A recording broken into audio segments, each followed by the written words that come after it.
Welcome to another video from Dr. Lock. We're going to take you through a short video on how to pin up a rim lock cylinder. This rim lock cylinder we've just recently done the shimming video on, so if you missed that one, best to go back and have a look at that one.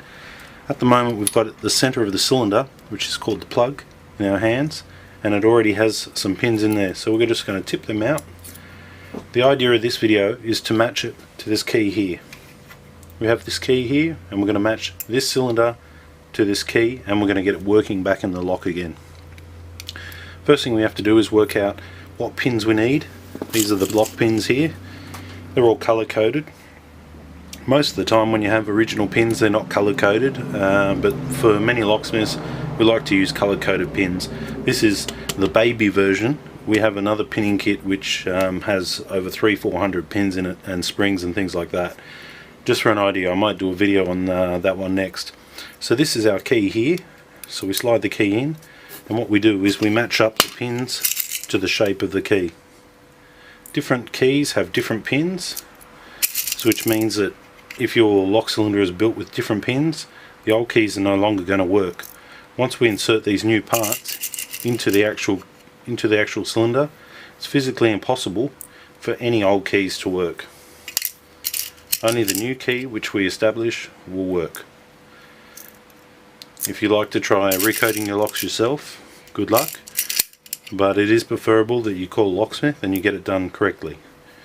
We make it look very easy, of years of experience and knowledge on what type of pins and shear lines and tolerances and tensions and things like that will work and what won't work, and we also know how much security is in a key just by looking at it. So what I've done now is I've just pinned up this cylinder. I'm going to slide it back in, and the lock cylinder works. So there's my key right there. I'm going to put the horseshoe back on the back. Normally you'd see a tail piece on the back of this. I'll just grab a tail piece to show you that as well.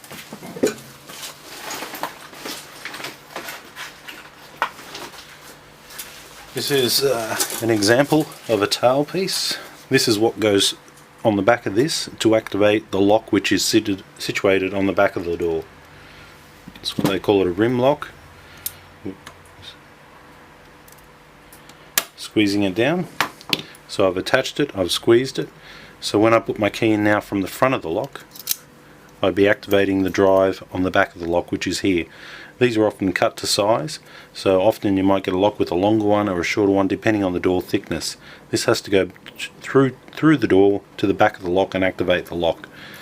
So what we've done there is we've keyed up a rim cylinder, Lockwood rim cylinder, onto a standard C4 or LW5 key, and we've set it to the combination. We make it look very easy, but the truth is lock changing is not an easy thing. It needs to be done correctly, otherwise your locks will have minimal or very little security. If you're interested in having the locks changed, you can simply look at our website, call our locksmiths. We operate in the Sydney area. Failing that, you can always call your local locksmiths.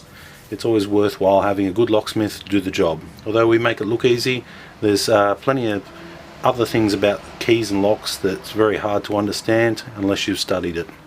Thanks for watching.